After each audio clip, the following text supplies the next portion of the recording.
Guys అందరికీ welcome back. ఈరోజు మనం పైథాన్లో లూప్స్ గురించి చూద్దాం. There are 2 types of loops. నాకు తెలుసు ఈ టాపిక్ అందరికీ తెలుసు అని, బట్ తెలియని వాళ్ళ గురించి చెప్తున్నాను. ఇన్ డెప్త్ మనం నెక్స్ట్ టాపిక్స్కి వెళ్తాము.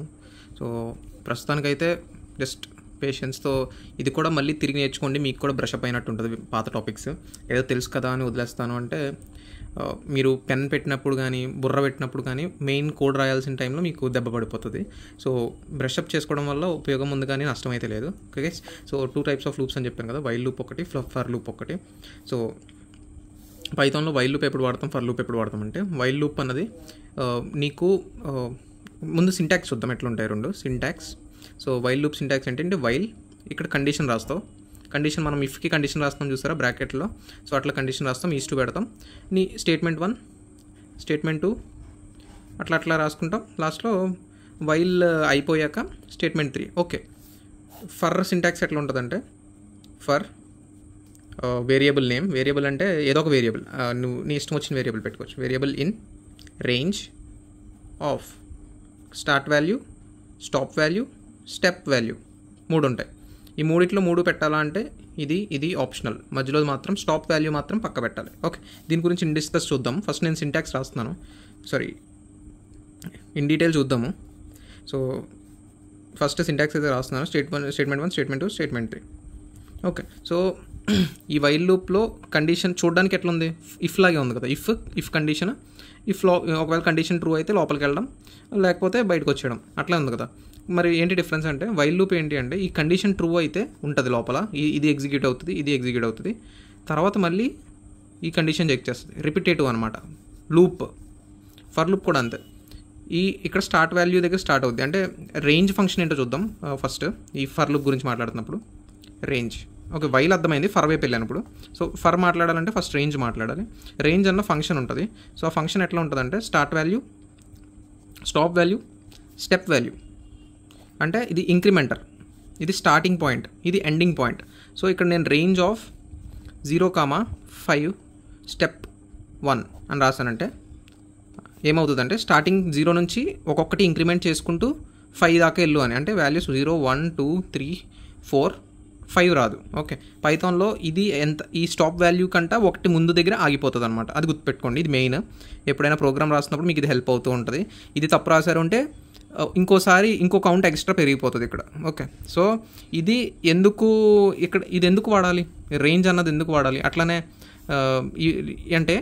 అట్లానే వైల్లో కూడా ఇన్నిసార్లు లూపింగ్ వస్తుంది కదా. సో దాన్ని ఎట్లా ఇన్వాల్వ్ చేయాలంటే, ఇప్పుడు ఫర్లో చూసారు, రేంజ్ చూసారు అంటే 0, 1, 2, 3, 4 అంటే 5 times.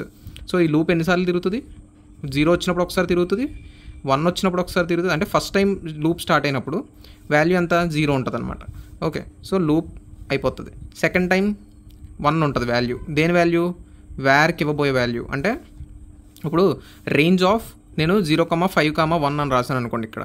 ఓకే, ఫస్ట్ వేర్కి 0 అన్న వాల్యూ అసైన్ అవుతుంది.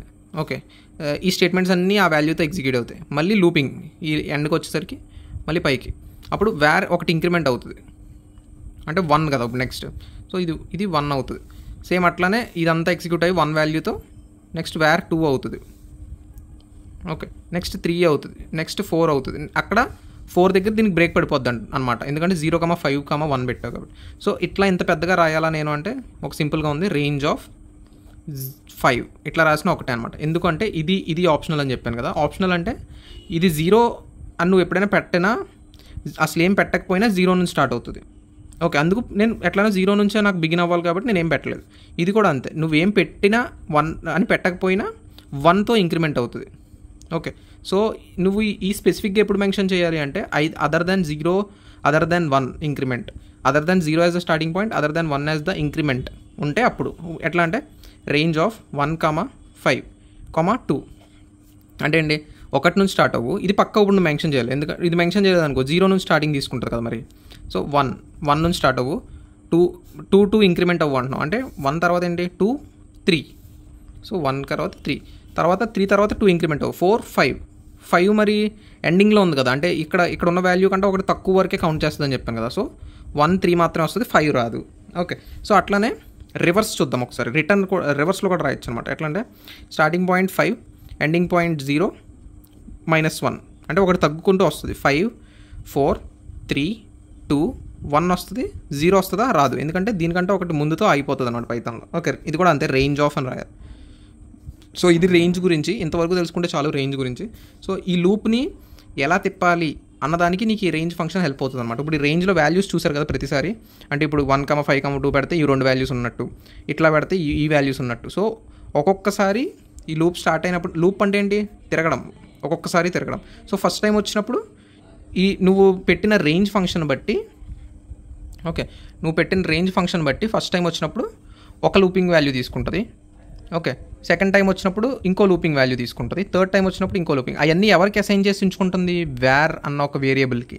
ఎందుకు అసైన్ చేసుకుని ఉంచుకుంటుంది అంటే, ఈ స్టేట్మెంట్స్ అంటే స్టేట్మెంట్స్లా ఉండవు కదా, ఎక్కడికక్కడ నువ్వు ఈ వేర్ని వాడుకోవచ్చు అనమాట. i+1 అదే వేర్ +1 అనో, లేకపోతే వేర్ ప్లస్ సంథింగ్ అనో, లేకపోతే వేర్ *2 అనో, అంటే ప్రింటింగ్ చేయడానికి అని.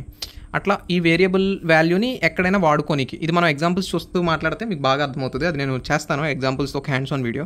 సో ఇది సింటాక్స్ అయితే ఫర్కి, ఇది వైల్కి. సో ఫర్కి లూపింగ్ ఎట్లానో చెప్పావు, మరి వైల్కి లూపింగ్ ఎట్లా అంటే, వైల్కి నువ్వు ఈ రెండింటికి డిఫరెన్స్ అదే. ఇది ఎన్నిసార్లు తిరగాలి అన్న ఒక ఐడియా నీకు ఉంటుంది.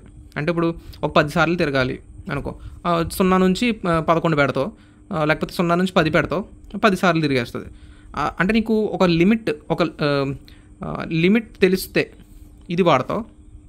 ఓకే, నీకు కరెక్ట్గా నెంబర్ తెలీదు, ఐడియా లేదు, కరెక్ట్గా ఐడియా నెంబర్ ఇంత ఉండాలి అని ఐడియా లేదు. అలాంటప్పుడు వైల్ వాడతావు. ఓకే, నాకు ఎన్నిసార్లు తిరగాలో తెలియదు అన్న కండిషన్ వస్తుంది ఒక్కోసారి. అలాంటప్పుడు వైల్ వాడతావు. మొత్తం మరి ఎప్పుడు ఎగ్జిక్యూట్ అవ్వాలి అని అన్నదానికి నువ్వు ఇక్కడ ఈ వైల్ జస్ట్ ఈ కండిషన్ తీసేసి నేను జస్ట్ ట్రూ అని పెట్టాను అనుకో, ఈ వైల్ లూప్ ఇన్ఫైనైట్ లూప్ అయిపోతుంది అనమాట. ఇన్ఫైనైట్ అంటే ఎన్నిసార్లు పడితే అన్నిసార్లు తిరుగుతుంది. మరి అన్నిసార్లు తిరిగితే ఎక్కడొకక్కడ బయటికి రావాలి కదా, లేకపోతే కంపైలర్ అలా రన్ అవుతూనే ఉంటుంది. సో దానికోసం వచ్చిన స్టేట్మెంటే break statement, continue statement, pass statement. ఈ 3 స్టేట్మెంట్లు ఒకసారి చూద్దామా. సో బ్రేక్ స్టేట్మెంట్ అంటే ఏంటంటే, ఇప్పుడు ఇది వైల్ లూప్. ఓకే, వైల్కి నువ్వు ఏదైనా కండిషన్ పెట్టుకోవచ్చు, కానీ నేను జస్ట్ ఏ కండిషన్ పెట్టకుండా డైరెక్ట్ ట్రూ అని ఇచ్చేస్తున్నాను. ఓకే, ఒకవేళ కండిషన్ పెడితే ఈ కండిషన్ చెక్ చేసుకుంటూ రన్ అవుతుంది వైల్. అది ఎట్లా అంటే, ఇప్పుడు దీనికి కూడా వైల్ i<10 అని పెట్టాను, i = 0 నుంచి స్టార్ట్ చేశాను. ఓకే, సో ప్రతిసారి ఐని ఒకటి ఇంక్రిమెంట్ చేస్తున్నాను. i + 1 అంటే నేను మాట్లాడాం కదా, ఇది ఎవరికి అర్థం కాకపోతే దీని అర్థం ఏంటి అంటే i = i+1 అన్నమాట. ఓకే, సో దీన్ని ప్రతిసారి ఒక ఐని ఇంక్రిమెంట్ చేస్తుంది. ఇప్పుడు స్టార్టింగ్ 0 ఉంది i. ఎప్పుడైనా మీరు కోడ్ని ట్రేస్ చేస్తున్నారు అంటే ఏదైనా వేరియబుల్స్ ఉంటే వాటికి మెమరీలా గీసుకోండి అనమాట. i అన్నది ఒక వేరియబుల్, దాంట్లో ఉన్న వాల్యూ 0 ప్రస్తుతం. So while i<0. సో ఇక్కడికి వెళ్ళి వేరియబుల్లో చెక్ చేసుకుంటుంది, 0<10 కదా. ఓకే, i<10, సో 0<10 కదా, యా. సో i = i+1 అంటే ఐని ఒకటి ఇంక్రిమెంట్ చేయి 1కి. అదే డిక్రిమెంట్ చేయాలంటే i - 1 అని చెప్తే డిక్రిమెంట్. సో i 1 అయింది. సో ఇది ప్రింట్ చేయి, ప్రస్తుతం i ప్రింట్ చేయి. ఓకే, సో నెక్స్ట్ మళ్ళీ లూపింగ్స్ రన్ అవుతుంది. i ఎంత అవుతుంది, ఇప్పుడు 1 అయింది కాబట్టి i 1<10 కరెక్టేనా, లోపలికి వెళ్తుంది. i 2 అవుతుంది, ఈసారి 2 ప్రింట్ అవుతుంది. నెక్స్ట్ మళ్ళీ లూపింగ్ పైకి వస్తుంది, 2<10 కరెక్టేనా, 3 అవుతుంది, 3 ప్రింట్ అవుతుంది. అట్లా తిరిగి i 10 అయింది. ఓకే, అప్పుడు 2 వస్తుంది, 3 వస్తుంది, 4 వస్తుంది, 10 వస్తుంది. ఓకే, 10 వచ్చాక 10 ప్రింట్ అవుతుంది, 10 ప్రింటే పైకి వెళ్ళింది. సపోజ్ 10<10 కరెక్టా, ఫాల్స్, అక్కడ బ్రేక్ అయినట్టు కండిషన్. ఓకే, అప్పుడు బయటకు వచ్చేసి స్టేట్మెంట్ 4 అని ఇందాక మాట్లాడుతున్నాం కదా, ఇక్కడ స్టేట్మెంట్ 4 అనేది ఇక్కడ స్టేట్మెంట్ 3 ఈ బయటకు వచ్చేసాక స్టేట్మెంట్ 3 అన్నది హెల్ప్ అవుతుంది అనమాట. ఒరే నువ్వు బాగానే చెప్పు ఇదంతా, ఇందాకేమో నీకు లెక్క ఎన్నిసార్లు తిరిగితే తెలియకపోతే వైల్ వాడుకో, ఎన్నిసార్లు తిరగాలో తెలిస్తే ఫర్ వాడుకో అని చెప్పావు. ఇక్కడ అన్లిమిటెడ్ టైమ్స్ వైల్ అన్నావు, లిమిటెడ్ టైమ్స్కి ఫర్ అన్నావు. మరి ఇక్కడ నువ్వు లిమిటెడ్ టైమ్స్ తిప్పుతున్నావు కదా, నీకు కౌంట్ తెలిసిపోయింది కదా 10 సార్లు తిప్పాలని, అందుకే 0 పెట్టావు, 10 పెట్టావు, 10 సార్లు తిరుగుద్దని నీకు అర్థమైపోయింది. అంటే వైల్ 2 చోట్ల ఉపయోగపడుతుంది. అటు కౌంట్ తెలిసినప్పుడు ఉపయోగపడుతుంది, నీకు కౌంట్ తెలీదు ఎన్నిసార్లు కావాలో అన్నిసార్లు తిప్పాలి, లేకపోతే ఒక కండిషన్ బేస్డ్గా తిప్పాలి. కానీ ఫర్ మాత్రం ఎప్పుడు కౌంట్ బేస్డ్ మీదే తిప్పాల్సి వస్తుంది. అర్థమవుతుందా, కౌంట్ బేస్డ్ మీద తిప్పాల్సి వచ్చిన పరిస్థితి వస్తే నువ్వు ఇదైనా వాడుకో, కానీ అన్లిమిటెడ్ పరిస్థితి తిప్పాలన్నా, అంటే ట్రూ పెట్టేసి డైరెక్ట్గా ఈ బ్రేక్ కంటిన్యూస్ పాస్ అన్న స్టేట్మెంట్స్ బేసిస్ మీద నువ్వు బ్రేకింగ్ చేయాలి బయటికి. బ్రేకింగ్ చేయడం అంటే ఇంకా బయటకు వచ్చేయడానికి. అలా గుర్తుపెట్టుకుని ప్రస్తుతానికి నేను ఎక్స్ప్లెయిన్ చేస్తాను బ్రేక్ కంటిన్యూ పాస్ అంటే ఏంటో. సో అలాంటప్పుడు కావాలన్నా వైలే వాడాలి. లేదు నాకు ఏదో ఒక కండిషన్ ఉంది, ఒక పెద్ద కండిషనే రాశాను, ఇఫ్ పక్కన రాస్తారు చూసారు మీరు, అలాంటి కండిషన్ బేస్ మీద చెక్ చేసుకుని లోపలికి వెళ్ళి ఆ లూప్ తిరుగుతూ ఉండాలి. ఎప్పుడైతే కండిషన్ మీట్ ఆగిపోయిందో అప్పుడు బయటికి రావాలి అనన్నా వైల్ వాడాలి. సో వైల్కి ఎక్కువ యూస్ కేసెస్లో కనబడుతున్నా మీరు మోస్ట్ ప్రాబబ్లీ, నేను కూడా ఎక్కువ ఫర్రే వాడాను, చాలామంది కూడా ఫర్రే ఎక్కువ వాడతారు. ఓకే, సో ఎవరైతే ఇదంతా చెప్పేసిన వినేసిన టాపిక్లా ఉంది అనుకుంటే వాళ్ళకి తెలియని కూడా కొన్ని కాన్సెప్ట్ మాట్లాడతాను. మీరు ఎప్పుడైనా ఇది ఇఫ్తో ఎల్స్ వాడారు, వైల్తో ఎల్స్ వాడారా, ఫర్తో ఎల్స్ వాడారా, దీన్ని మాట్లాడతాను. సో ఇప్పుడైతే ఇక్కడ దాకా అర్థమైంది కదా. సో ఈ వైల్ని ఎట్లా బ్రేక్ చేయాలి అన్న దగ్గర మనం ఆగాము ఇందాక. సో వైల్ ట్రూ అనే ఆప్షన్ పెట్టేశాక లోపల ఉన్న స్టేట్మెంట్స్ ఇట్లా ఎగ్జిక్యూట్ అవుతూనే ఉంటాయి. స్టేట్మెంట్ 1, స్టేట్మెంట్ 2 ఇట్లా ఎగ్జిక్యూట్ అవుతూ ఉంటాయి. సో మళ్ళీ నెక్స్ట్ టైం ఇంకా దీనికి ఒక ఆపడం ఉండదు కదా. సో ఇక్కడ నేను ఏం రాస్తానంటే ఒక ఇఫ్ కండిషన్ రాసి, ఓకే, లోపల స్టేట్మెంట్ ఈ కండిషన్ కనుక ట్రూ అయితే నేను బ్రేక్ అని రాస్తాను. దాని అర్థం ఏంటి అంటే ఇప్పుడు suppose i is equals to 0 నుంచి స్టార్ట్ చేసావు, i plus is equals to 1 అంటే ఇంక్రిమెంట్ చేసుకుంటూ వెళ్తున్నావు. సో నీకు ఎంతవరకు ఇంక్రిమెంట్ చేయాలో తెలియదు అనుకుందాం బై ఛాన్స్. ఓకే, కాకపోతే ఏదో ఒక కండిషన్ రాసావు. ఏమని రాసావు అంటే నీకు i mod 3 లేకపోతే ఏదో ఒకటి i అన్నది ఈజ్ ఈక్వల్స్ టు 3 అయితే బ్రేక్ అయిపోవని రాసావు. Okay, i is equals to 3 అయితే లోపలికి వెళ్తావు, బ్రేక్ అవుతుంది. అంటే ఏమవుతుందంటే i 0 ఉన్నప్పుడు లోపలికి వస్తుంది, 1 ఇంక్రిమెంట్ అవుతుంది, i 2 ఇంక్రిమెంట్ అవుతుంది, i 3 ఇంక్రిమెంట్ అవుతుంది. 3 ఇంక్రిమెంట్ అయ్యాక ఇక్కడికి వచ్చి స్టేట్మెంట్ 4 కూడా ఉంది. ఓకే, స్టేట్మెంట్ 4 కూడా ఉంది. ఇక్కడికి వచ్చేయగానే బ్రేక్ అన్న ఆప్షన్ చూసింది, వెంటనే బ్రేక్ అయిపోయి బయటకు వచ్చి స్టేట్మెంట్ 5 ఎగ్జిక్యూట్ అవుతుంది అనమాట. ఓకే, సో ఇది బ్రేక్. మీరు ఇన్ఫైనైట్ లూప్ తిప్పుతున్నప్పుడు ఇఫ్ కండిషన్ పెట్టుకుని బ్రేక్ ఆ కండిషన్ అంటే మీరు ఇన్ఫైనైట్ లూప్ తిప్పుతున్నప్పుడు ఎప్పటికప్పుడు బయటకు రావాలి కదా, కానీ ఎన్నిసార్లు తిప్పాలో మీకు ఐడియా లేదు.